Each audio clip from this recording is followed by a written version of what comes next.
बिस्मिल्लाहिर्रहमानिर्रहीम। मेरे बहाली के साथियों, आज हम 2 जनवरी की गौर व फिक्र पढ़ेंगे और उसे समझने की कोशिश करेंगे कि वो हमें क्या पैगाम दे रही है। 2 जनवरी आज की गौर व फिक्र। तुम्हें ऐसा बनाया गया कि तुम सिर्फ 24 घंटों का वज़न बर्दाश्त कर सको, ज़्यादा नहीं। अगर तुमने अपने आप पर पिछले कई सालों और आइंदा आने वाले दिनों का बोझ लादा तो तुम्हारी कमर टूट जाएगी। खुदा ने सिर्फ एक दिन का बोझ उठाने में मदद का वादा किया है। अगर तुम इतने बेवकूफ़ हो के दोबारा माजी का बोझ जमा करके उठा लो, फिर यकीनन तुम खुदा से तवक्का नहीं कर सकते कि वो इसे बर्दाश्त करने में तुम्हारी मदद करे। लिहाजा उससे भूल जाओ जो तुम्हारे पीछे रह गया और हर नए दिन की बरकत में सांस लो। आज की दुआएं। मैं दुआ करता हूँ कि मैं इस हकीकत को समझ सकूँ कि अच्छे या बुरे माजी के दिन गुजर चुके हैं, और मैं दुआ करता हूँ कि मैं हर नए दिन का और आने वाले 24 घंटों का उम्मीद और जुर्रत के साथ सामना कर सकूँ। आमीन।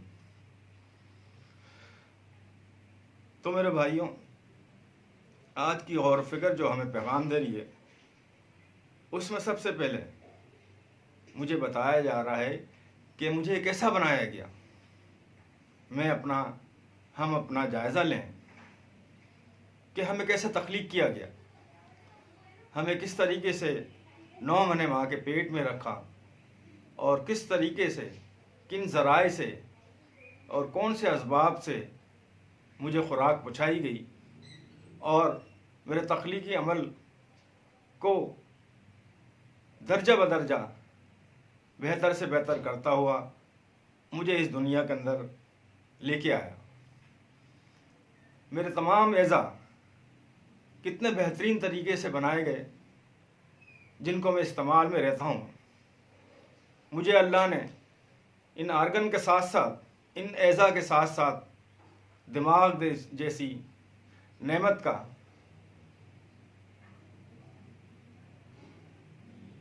अता करना कि जिसके ज़रिए मैं अपने सलाहियतों का इजहार करता हूँ। अपने तमाम वजूद को चलाने के लिए मुझे दिमाग की ज़रूरत पड़ती है, जो तमाम मेरे जिस्म की हरकत और सकनात, हत्ता कि मेरे एहसासात पर भी इन्हीं के ज़रिए मैं काम करता हूँ। मेरा ज़हन अल्लाह ने मुझे कैसे तख्लीक किया, कितनी खूबसूरती से बनाया, मेरे एज़ा कितने मुतनासिब बनाए।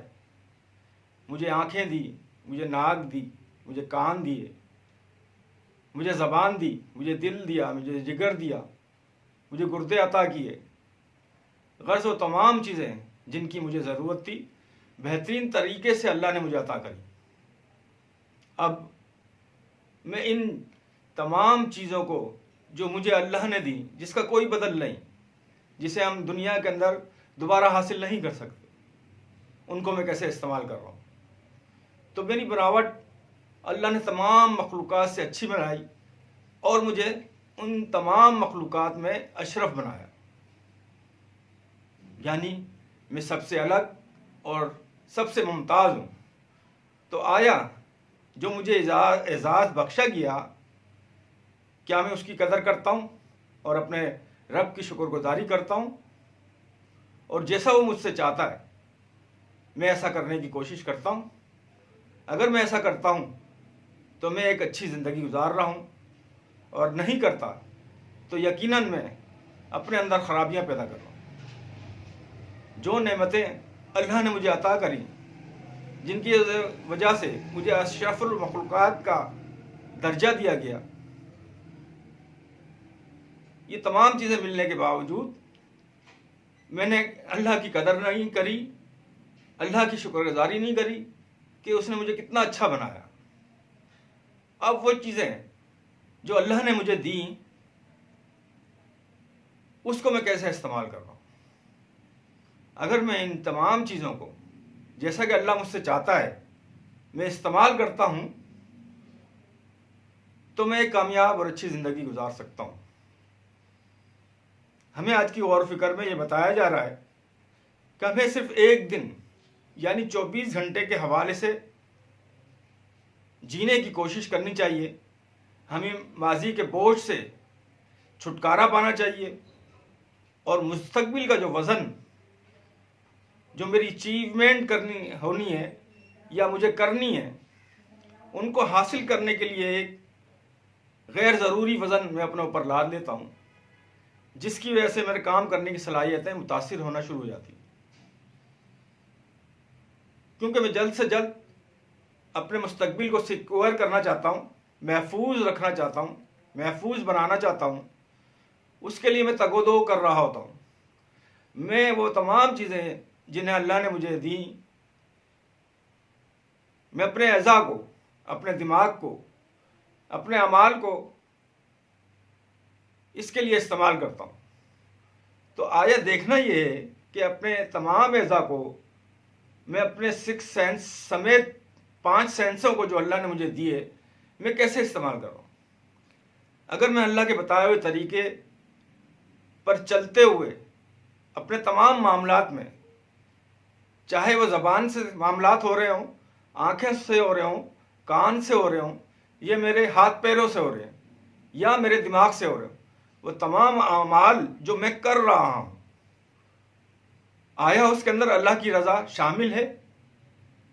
और अगर अल्लाह की रज़ा शामिल है तो मैं बिल्कुल सही काम कर रहा हूँ। और ऐसा ना करने की सूरत के अंदर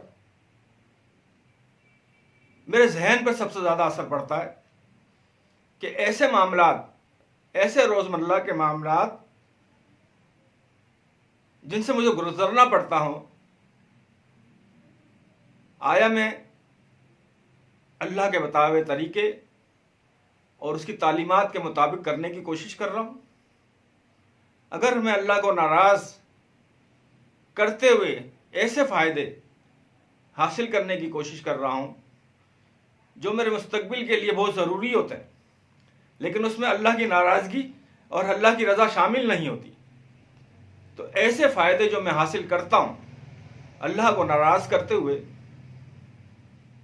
उनकी वजह से मैं परेशान होता हूँ। क्योंकि ऐसा फ़ायदा जिसमें अल्लाह की नाराज़गी शामिल हो, जिसके अंदर अल्लाह की बरकत, अल्लाह का फजल, अल्लाह का करम शामिल ना हो, तो ऐसी चीज़ मुझे क्या फ़ायदा देगी। वो फ़ायदा यकीनन वक्ती तौर पर मुझे महसूस ज़रूर होता है, लेकिन वो देर पा साबित नहीं होगा और उसके असरात मेरे ऊपर मुरतब होना शुरू हो जाएंगे कि वो फ़ायदा जो मुझे हासिल हुआ, आया मैं उसको इस्तेमाल कैसे कर रहा हूँ। अब जबकि इसमें अल्लाह का करम,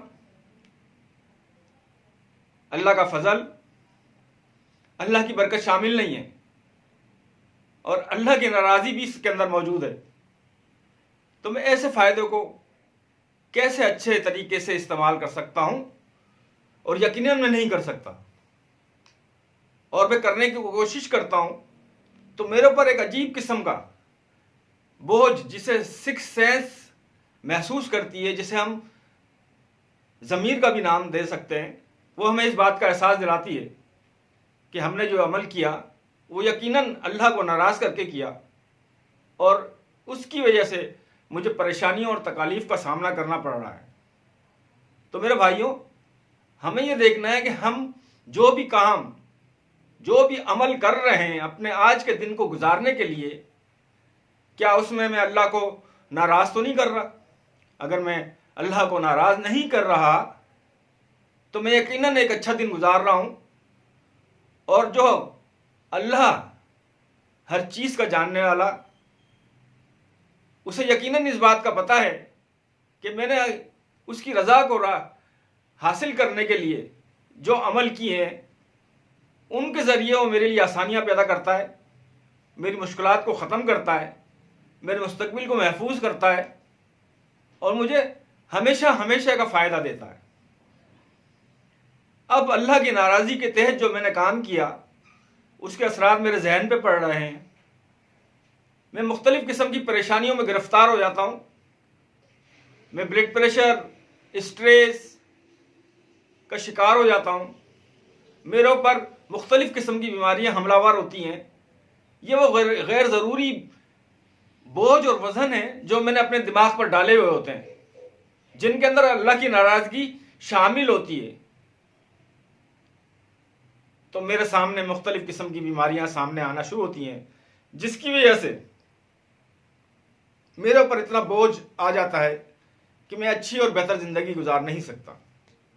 तो हमें चाहिए कि हम अपने हर अमल के अंदर, चाहे वो हमें किसी सूरत में भी करना पड़ रहा है, चाहे वो देखने का अमल हो, चाहे सुनने का अमल हो, चाहे बोलने का अमल हो, चाहे एहसास का या महसूस करने का अमल हो, जिसे हम गुमान भी कहते हैं, वो तमाम की तमाम चीज़ें जो मैं अमाल की सूरत में कर रहा हूँ अपनी आज के दिन को गुजारने के लिए, उसमें मुझे कोशिश करनी चाहिए कि मैं अल्लाह को नाराज़ ना करूँ। जैसा अल्लाह मुझसे चाहता है मैं उसके मुताबिक आज के वक्त को, आज के दिन को गुजारूँ। तो यकीनन अल्लाह ने मेरी मदद का वादा किया है।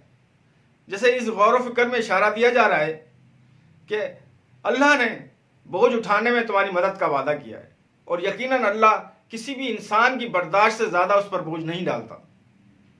उसे पता होता है कि मेरा यह बंदा कितना बोझ उठा सकता है, वो इसी के मुताबिक उस पर बोझ डालता है और उससे निकलने के ज़राए और असबाब पैदा करता है, जिसके ज़रिए मैं उन बोझ से छुटकारा हासिल करता हूँ।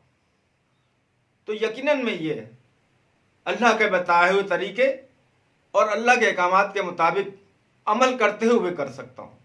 यही आज की गौर व फिक्र का पैगाम है। और इसकी दुआओं में जो कहा जा रहा है कि मुझे इस हकीकत को समझना चाहिए कि अच्छे और बुरे दिन माजी के गुजर चुके, जिन्हें मैं वापस लौटा नहीं सकता, लेकिन उसके बोझ को कम करने के लिए मैं तौबा इस्तग़फ़ार के ज़रिए अपने आप को पुरसुकून कर सकता हूँ। यकीनन अल्लाह माफ़ करने वाला है और प्यार करने वाला रब है, तो वो मुझे इन बोझ से छुटकारा देते हुए सुकून देता है। दूसरी दुआ में मैं अल्लाह से ये दुआ करता हूँ कि आने वाले 24 घंटों का मैं उम्मीद और जुर्रत से सामना कर सकूँ। उम्मीद और जुर्रत उसी वक्त पैदा होती है जब मुझे अल्लाह पर यकीन होता है। मुझे पता होता है कि अल्लाह मेरा मालिक है, अल्लाह मेरा निगहबान है, अल्लाह मुझे रिज़्क़ देने वाला है, अल्लाह ही मुझे हर चीज़ से बचाने वाला है। ये यकीन मेरे अंदर उम्मीद और जुर्रत देता है कि मेरे पीछे एक ऐसी हस्ती बैठी हुई है जो मेरी निगहदाश्त कर रही है, मेरी निगहबानी कर रही है, और मुझे फ़िक्र करने की ज़रूरत नहीं।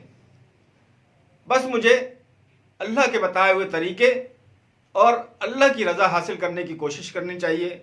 यही आज की गौर व फिक्र का पैगाम है कि हमें गैर ज़रूरी बोझ और आने वाले मुस्तकबिल का वो वज़न नहीं अपने ऊपर लादना चाहिए कि जिसके ज़रिए मैं आज के दिन को बेहतर तरीके से गुजार नहीं सकता। तो साथियों, आज की गौर व फिक्र हमने सुनी और समझने की कोशिश करी, और उम्मीद है कि हम सब इस पर मिलकर अमल करने की कोशिश करेंगे और अपने रब को राज़ी करने की कोशिश करेंगे, ताकि हमारे तमाम अमाल के अंदर अल्लाह की रज़ा शामिल हो। आप खुद सोचें, हमें सबको सोचना चाहिए कि अल्लाह ने मुझे इतना अच्छा बनाया, इतनी खूबसूरती से इस दुनिया के अंदर लेके आया, वो तमाम सलाहियतें मुझे दी कि जिनको मैं इस्तेमाल करते हुए अशरफ कहलाता हूँ। तो ये अशरफ होने का तकाजा ही है कि मुझे ऐसी हस्ती से मोहब्बत करनी चाहिए और अपने हर अमल में अल्लाह और अल्लाह की रज़ा को शामिल करना चाहिए, ताकि मैं इस दुनिया में भी और आखिरत में भी कामयाब हो सकूं। इसी के साथ मैं अपनी बात को ख़त्म करता हूं, इस दुआ के साथ कि इंशाअल्लाह हम सब अपने अमलों के अंदर अल्लाह की रज़ा को शामिल करेंगे और उससे मोहब्बत करते हुए उसके बताए हुए तरीक़े पर अमल करेंगे इंशाअल्लाह। अल्लाह हम सब का हामी और नासिर हो। अल्लाह हाफिज़।